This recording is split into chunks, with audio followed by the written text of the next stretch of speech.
국어나 사회 과목을 주로 읽는다. 응? 뭐지?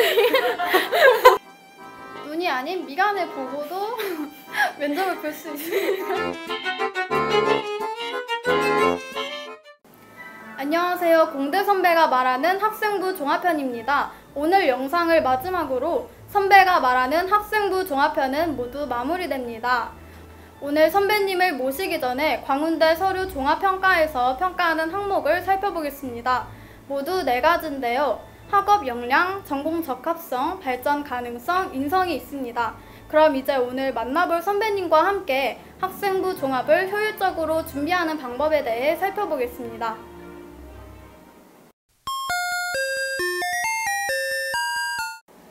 오늘 만나볼 선배님 모셨습니다. 네, 자기소개 부탁드려요. 안녕하세요. 저는 현재 광운대학교 공과대학 환경공학과에 재학 중인 20학번 20살 조연아라고 합니다. 네, 반갑습니다. 네, 지금부터 생기부를 살펴보겠습니다. 자, 첫 번째는 학적사항인데요. 다행히도 광운대는 블라인드 평가를 하기 때문에 이 학적사항에 대해서는 걱정하지 않으셔도 됩니다. 네, 이제 수상 경력을 볼까요? 수상 경력이 굉장히 많아요. 상이 총 18개가 있는데요. 이 중에 가장 메리트가 된다고 생각하는 상이 있으신가요? 저는 초원학술제에서 받은 상이 저에게 굉장히 큰 메리트가 있었던 상이라고 생각하는데요. 이 상은 20아카데미라는 활동을 바탕으로 받은 상이었어요. 이 상은 받아서 뿌듯했던 만큼 제가 자소서를 쓸 때도 더 자세히 소개할 수 있어서 좋은 소재가 될 수 있었던 활동이었습니다. 네, 초원학술제에서 받은 상이 1년간의 실험을 바탕으로 한 장기적인 프로젝트인 만큼 생기부나 자소서에 쓸 내용이 많으셨을 것 같습니다. 네, 이제 진로희망 사항을 살펴볼게요. 선배님의 진로희망이 무엇인지 설명해 주실 수 있을까요? 저는 3년 내내 환경공학자라는 직업을 희망했었습니다. 네, 저는 사실 보고 놀랐습니다. 3년 내내 한결같이 환경공학 분야의 직종을 희망하셨더라고요. 네, 근데 혹시 희망사유 작성 시에 중점을 두고 작성하신 부분이 있으신가요? 저는 희망사유를 작성할 때 남들이 가지고 있는 뻔한 이야기가 아닌 저 자신만의 이야기를 풀어가려고 노력했었던 것 같아요. 그리고 저는 이렇게 3년 내내 일관되게 환경공학자라는 직업을 가지고 있었지만 혹시 중간에 다른 진로를 가지게 되시더라도 너무 걱정하지 마시고 왜 자신이 그렇게 진로를 바꾸게 되었는지 자신만의 이야기로 잘 풀어나가셨으면 좋겠습니다. 네, 창의적 체험활동 상황을 보겠습니다. 먼저 선배님, 혹시 3년간 어떤 임원활동을 하셨나요? 저는 3년간 학급에서 회장 또는 부회장 등 꼭 한 가지는 꼭 맡았었던 것 같아요. 1학년, 3학년 때는 학급 회장을 맡았었고 2학년 때는 학급 부회장을 맡았었습니다. 네, 학급 회장 2번, 학급 부회장 1번, 그리고 환경부장도 2번 맡으셨어요. 네, 혹시 동아리 활동을 하실 때는 어떤 걸 중점에 두고 하셨나요? 저는 제가 들어가 있던 동아리가 환경 동아리였던 만큼 다양한 환경 활동을 해보려고 노력했었던 것 같아요. 일회용품 줄이기 캠페인, 지구의 날 홍보 캠페인, 그리고 여러 과학 부스 운영 등 다양한 환경 관련 활동을 하려고 노력했었던 것 같습니다. 네, 이처럼 자신이 지원하려는 전공과 비슷한 활동을 한다면 전공 적합성이나 발전 가능성 부분에서 좋은 평가를 받을 수 있겠죠? 그 외에 환경과 관련한 부분에서 실험이나 발표, 토론 활동도 많이 하셨어요. 이 중에서 가장 메리트라고 생각하시는 활동이 있으신가요? 저는 학교에서 진행했던 단위학교 영재학급이라는 활동이 저에게 굉장히 큰 메리트가 있었다고 생각하는데요. 이 활동은 제가 환경 분야에 대해서 스스로 계획한 활동을 제대로 잘 드러낼 수 있는 활동이었기 때문에 입학사정관 분들에게 아, 얘가 정말 환경 분야에 관심이 있구나를 잘 보여줄 수 있었던 활동이었던 것 같습니다. 네, 많은 시간을 투자한 것뿐만 아니라 자발적으로 관심 분야를 설계하고 활동을 했다는 점에서 큰 의미가 있는 것 같습니다. 네, 이제 봉사활동 실적을 살펴보겠습니다. 총 봉사 시간이 108시간인데요. 이 중에서 어떤 걸 중점에 두고 활동을 하셨나요? 저는 제가 환경공학과를 희망하는 만큼 환경 관련 봉사활동을 찾아서 하려고 되게 많이 노력을 했었어요. 그래서 주변 하천 모니터링 및 미꾸라지 방류, 그리고 여러 과학부스 운영, 그리고 환경 정화 활동, 그리고 숲 가꾸기 등 여러 환경과 관련된 봉사활동들을 되게 많이 하려고 노력했습니다. 환경 부분에서 봉사활동을 꾸준히 성실하게 하셨어요. 참고로 봉사 시간에 따른 평가 기준이나 가산점은 없다고 합니다. 그러니 봉사 시간보다는 봉사 내용의 질에 더 집중을 하시는 게 좋을 것 같습니다.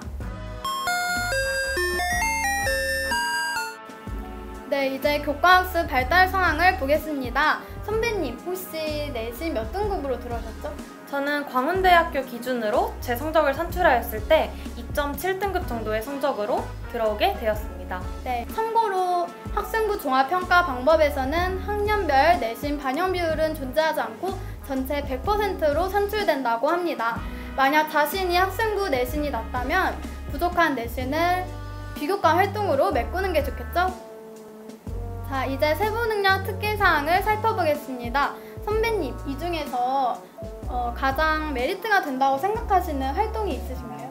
저는 이과라고 해서 수학이랑 과학만 열심히 해야지 하고 학교 생활을 했던 것이 아니라 모든 과목을 배움에 있어서 모든 과목 수업에 열정적으로 참여해서 저의 모든 세부 능력 특기사항의 내용에서 저의 성실함과 열정이 잘 배어나올 수 있도록 했었습니다. 그리고 과학 과목 같은 경우에는 제가 희망했던 분야인 환경과 연관짓기가 굉장히 쉬웠기 때문에 선생님들께 수업 내용 중에 환경과 관련된 부분이 있으면 더 적극적으로 수업에 참여하는 모습을 보여드리면서 제 세부 능력 특기사항에 그런 저의 모습들이 드러날 수 있도록 하였었습니다.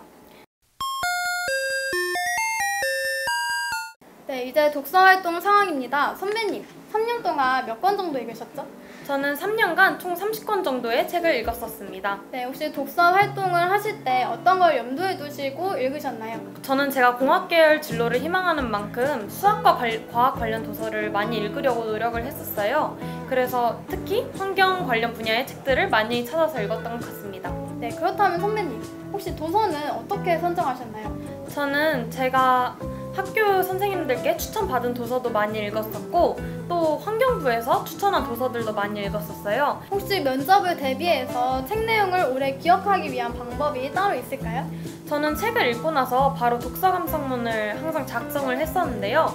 이렇게 독서 감상문을 작성을 해놓으면 나중에 제가 책 내용을 까먹더라도 다시 제가 썼던 걸 읽어보면서 기억을 회상을 할 수가 있어요. 그리고 여러분들도 귀찮으시더라도 느낀 점들을 간단하게라도 꼭 메모를 해놓으시면 나중에 꼭 도움이 되실 거라고 생각합니다.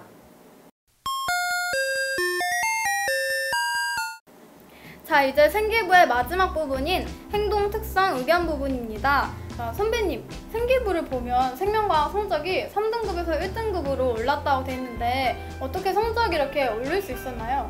저는 과학 과목을 공부함에 있어서 탄탄한 개념을 쌓는 것과 여러 실전 문제들을 풀어보면서 그 유형별로 푸는 방법을 익히는 것, 이 두 가지가 정말 중요하다고 생각을 해요. 선배님이 이렇게 성적을 올릴 수 있는 팁을 알려주셨는데요. 탄탄한 이해와 많은 문제풀이를 해라 라고 말씀해 주셨습니다. 네, 여러분들도 성적을 관리하실 때 작은 폭이라도 꼭 성적에서 상승세를 보이셨으면 좋겠습니다.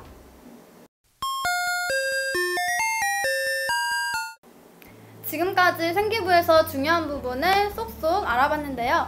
먼저 면접 부분을 알아보겠습니다. 선배님, 혹시 면접 때 기억나는 질문이 몇 가지 있으신가요? 제가 인생에서 가장 가치 있게 생각하는 것이 무엇이냐? 라는 질문이었고, 두 번째는 제가 자소서에 환경 컨설턴트라는 직업도 생각하고 있다고 썼었는데, 이 환경 컨설턴트라는 직업을 가지고 있는 사람 중에서 롤모델이 있는지 라는 질문이 가장 기억에 남았습니다. 그럼 첫 번째 질문인 인생에서 가장 가치 있는 게 무엇이냐라는 질문에는 어떻게 답변하셨나요?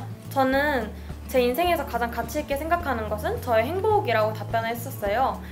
그리고 여기서 이렇게 인성 관련 질문들을 많이 물어보실 때가 있는데 평소에 자기만의 가치관이나 이런 것이 뚜렷하게 있으시다면 따로 준비를 하지 않으셔도 현장에서 술술 답변하실 수 있을 거라고 생각합니다. 네, 선배님 면접 전에 따로 준비했던 상황이 있으신가요? 전공 관련 지식은 기본으로 준비를 했었고요. 여기서 제가 중요하게 생각했던 것 한 가지가 있다면 자신이 지원하고자 하는 분야에 관련된 사회적 이슈가 어떤 것들이 있는지 꼭 알아보고 조사해보고 가셨으면 좋겠어요. 선배님 혹시 경험에서 배운 면접 팁을 후배님들에게 설명해 주실 수 있을까요? 네, 저는 팁을 총 3가지 정도로 생각을 해봤는데요. 첫 번째는 예상 질문을 만드는 것입니다. 자신이 면접관이라면 자신의 생기부에서 어떤 것을 의아하게 생각할지, 이 부분은 좀 자세하게 적혀있지 않은데 어떤 부분을 더 이야기를 듣고 싶어 할지 면접관의 입장에서 잘 생각해 보시면서 예상 질문을 꼭 만들어 보셨으면 좋겠습니다. 그리고 두 번째는 선생님들의 도움을 받아서든지 꼭 모의 면접을 해보시고 자신이 모의 면접하는 모습을 영상으로 꼭 찍어서 직접 보셨으면 좋겠어요. 마지막 세 번째는 자신만의 긴장하지 않을 수 있는 방법을 찾아보자입니다.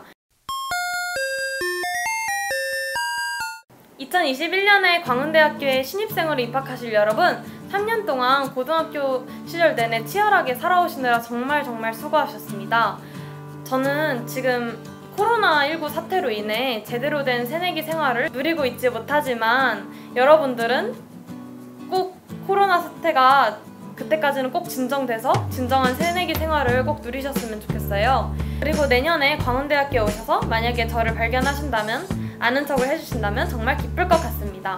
그리고 마지막까지 입시 파이팅 하셨으면 좋겠습니다. 네, 지금까지 환경을 사랑하는 공대 선배님과 이야기 나눠봤습니다. 혹시라도 궁금한 사항이 있다면 광운대 입학처 페이지에서 상담을 받거나 입학사정관과 전화로 자세한 상담을 받을 수 있습니다. 이상으로 학생부 종합편을 마치겠습니다. 여러분 안녕!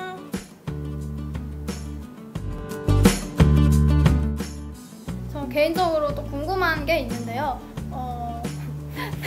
네. 생선뼈는 음식물 네. 쓰레기인가요? 아니면 네. 일반 쓰레기인가요? 많은 분들이 그냥 음식에서 나오면 뭐 음식물 쓰레기지 이렇게 생각하시는 경우가 많은데 뭐 요즘은 다들 잘 알고 계시지만 뭐 생선뼈나 달걀 껍질, 뭐 닭뼈 이런 것들은 다 일반 쓰레기에 분류해서 버리시는 게 맞습니다. 네, 다들 분리수거 하실 때 참고하시길 바랍니다.